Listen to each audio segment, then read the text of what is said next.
یہ وفاق کا کام تھا، کیونکہ آئی جی ڈائریکٹلی رپورٹ کس سے کرتا ہے؟ وفاق کو، یعنی پرائم منسٹر صاحب کا پریروگیٹو ہے کہ وہ تبدیلی کریں، تقرری کریں آئی جی میٹر کو. اگر کوئی ہینڈل کر سکتا تھا یا جسے کرنا چاہیے تھا وہ وفاق کو کرنا چاہیے تھا، پرائم منسٹر صاحب کو خود اس کی انکوائری کرانی چاہیے تھی.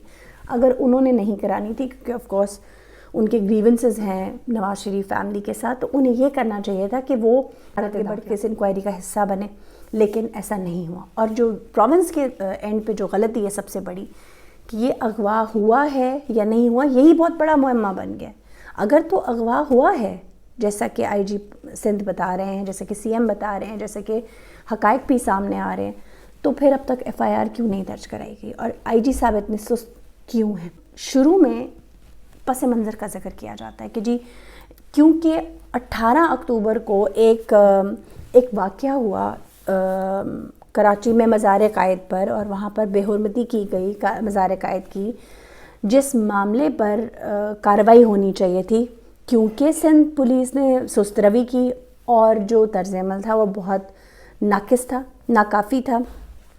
اس پرٹیکولر بات کے پس منظر میں جو آئی ایس آئی اور رینجرز کے جو فوجی جوان تھے، وہ ایک تو وہ نوٹس بھی کر رہے تھے اور وہ اسیس بھی کر رہے تھے. میں آپ کو اردو ٹرانسلیشن بتا رہی ہوں کہ وہ اسیس بھی کر رہے تھے اور نوٹس بھی کر رہے تھے کہ پولیس جو قانونی قواعد و ضوابط ہیں ان کے مطابق کام نہیں کر رہی، لہٰذا وہ اتنے انڈر پبلک پریشر ہو گئے، پبلک کے پریشر ان کا رد عمل دیکھ رہے تھے جو پبلک کا آ رہا تھا، اس کو مد نظر رکھتے ہوئے انہوں نے یہ اوور زیلس ہو کر یہ قدم اٹھا لیا کہ، اور وہ کیا قدم ہے اس کا کوئی ذکر نہیں ہے. اگین سارا کا سارا فوکس کدھر ہے؟ 18 اکتوبر 2020 کو جہاں مزار قائد پر بے حرمتی کی گئی، اسے ہائی لائٹ کیا جا رہا ہے بار بار، لیکن یہ نہیں کہا جا رہا کہ واقعہ ہوا کیا ہے. یعنی اس چیز کو ایکسیپٹ بھی کیا جا رہا ہے کہ دو افسران اس میں ثابت کیے گئے ہیں، وہ لوگ گئے تھے آئی جی صاحب کے گھر اور ان کو وہاں سے اٹھایا تھا، ان کو اٹھا کر سیکٹر کمانڈر کے پاس لے کر گئے تھے، اور وہاں کیا ہوا کوئی ڈیٹیلز ہمارے سامنے نہیں آئی. کس کا بیان ہوا، کون فوجی تھا، کیا نام تھا، نو بڈی نوز. یہ ضرور کہا گیا ہے کہ وہ جذباتی ہو گئے تھے، اوور زیلس ہو گئے تھے، ان پہ بہت پریشر تھا عوام کا. اب بہت سے سوال ادھر بھی اٹھتے ہیں کہ عوام کا پریشر بھئی منتخب نمائندوں پہ کیوں نہیں ہے، اور افواج پہ کیوں ہے عوام کا پریشر؟ افواج کا تو کام نہیں ہے کہ عوام کے پریشر کو فوکس کیا جائے. افواج اپنی پرفارمنس بیسٹ دے رہی ہے. ہماری جو افواج ہیں، ہماری جو فوج ہے، وہ بہترین کام کر رہی ہے سرحدوں کے اوپر. اور ایون جب بھی ہمیں سیلاب میں، جب بھی کوئی ٹیررسٹ ایکٹیویٹی ہوتی ہے، جب ضرورت پڑتی ہے، فوج سب سے پہلے حاضر ہوتی ہے، سب سے زیادہ جوان بھی شہید. ایک اور بڑا امپورٹنٹ پوائنٹ ہے، آئی ایس آئی اور رینجرز کے جو یہ آفیسرز تھے، یہ بڑے ذمہ دار تھے، بڑے اچھے افسر تھے. انہیں اندازہ ہونا چاہیے تھا کہ اس قسم کا کوئی کام نہیں کرنا چاہیے تھا، یا انہیں اتنا اوور زیلسلی ہو کر ایکٹ نہیں کرنا چاہیے تھا. انہیں ان کی ڈیوٹیز سے الگ کر دیا گیا ہے، اور باقی کی جو ان کی انکوائری ہے وہ ڈپارٹمنٹل ہوگی. اچھا جی، اب میرے کچھ سوال ہیں ان چیزوں کے اوپر. سوال یہ ہیں، ناؤ دا تھنگ از، سب سے امپورٹنٹ چیز یہ ہے کہ کیا آئی جی سندھ کوئی ٹٹو ٹیرا نہیں ہے جیسے سڑک سے اٹھا کے لے گئے اغوا کر لیا. وہ ایک انڈیپینڈنٹ ادارے کے اندر ایک ہیڈ ہے، یعنی آئی جی خود ایک ایسا نمایاں سا نظر آ رہا ہے. ایک سوال اٹھایا جا رہا ہے کہ اگر آئی جی صاحب کو ان کے گھر سے اٹھایا گیا تو اس کی سی سی ٹی وی فوٹیج ہونی چاہیے، وہ کیوں نہیں آ رہی؟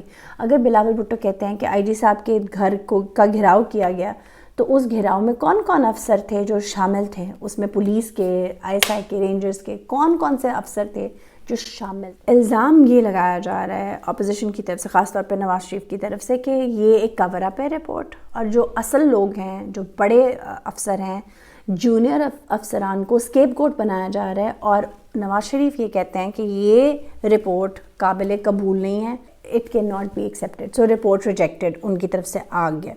یہ جو ریجیکٹڈ کا لفظ ہے یہ بہت معنی خیز ہے. اس کی ایک خاص وجہ بھی ہے. وہ وجہ یہ ہے کہ جب نواز شریف وزیر اعظم تھے تو حکومت کو ڈان لیکس کی انکوائری کروانی پڑی تھی، جس انکوائری کے لیے حکومت پر فوج کا پریشر بھی تھا، ظاہر سی بات ہے. جب یہ انکوائری مکمل ہوئی اور وزیر اعظم آفس سے اس انکوائری رپورٹ کا نوٹیفیکیشن جاری ہوا تو سابق D G I S P R نے میجر جنرل آصف غفور نے اس رپورٹ پر ایک ٹویٹ کیا تھا، اور اس ٹویٹ میں انہوں نے ڈان لیگز کی انکوائری رپورٹ کو نامکمل قرار دیا تھا اور یہ لفظ ریجیکٹڈ استعمال کیا تھا. Notification is rejected, report rejected کے لیے کہ جو اس ورڈز ہیں نا یہ استعمال کیے گئے ہیں. اس معاملے پر بھی آپ دیکھیں ایک تضاد نظر آ رہا ہے. ٹھیک ہے، دیر از اے ڈفرینس. بلاول کچھ اور کہہ رہا ہے اور میاں نواز شریف کچھ اور کہہ رہا ہے. میاں نواز شریف نے اس کو مسترد کر دیا لیکن بلاول اسے ایکسیپٹ کر رہے ہیں اور اس انکوائری کو بھی مکمل ہونے کا اندیا بھی دے رہے ہیں اور اس کا خیر مقدم بھی کر رہے ہیں. اب آئی جی سندھ اب تک خاموش کیوں ہے، یہ ایک بہت بڑا سوال ہے. اب ہم ذرا آئی جی سندھ کا معاملہ دیکھ لیتے ہیں. جب آئی جی سندھ نے چھٹی کی درخواست دی، بلاول بھی اپنی پریس کانفرنس کرنا چاہ رہے تھے اس وقت، جو ہی انہوں نے درخواست دی اس کے فوراً بعد ایک کے بعد ایک کر کے اعلیٰ افسران سندھ کے جو بہت بڑی پوسٹ پہ نہیں تھے پولیس میں، انہوں نے بھی چھٹی کی درخواستیں دینی شروع کر دیں. ناؤ دا تھنگ از کہ یہ ایک احتجاج کا ایک وبا پھیلائی گئی تاکہ بغاوت کا ایک تاثر دیا جائے. اب آپ دیکھیں کہ شبلی فراز نے یہ مطالبہ بھی کیا ہے کہ آرمی کی انکوائری رپورٹ آ گئی ہے تو سندھ پولیس کی جو بغاوت ہے اس کے اوپر بھی انکوائری ہونی چاہیے. گتھیاں سلجھنے کی بجائے مزید الجھتی جا رہی ہیں. ہمارا یہ تجزیہ ہے. آپ اس بارے میں کیا سوچتے ہیں؟ کامنٹ کر کے ضرور بتائیے گا. Thank you very much. خدا حافظ.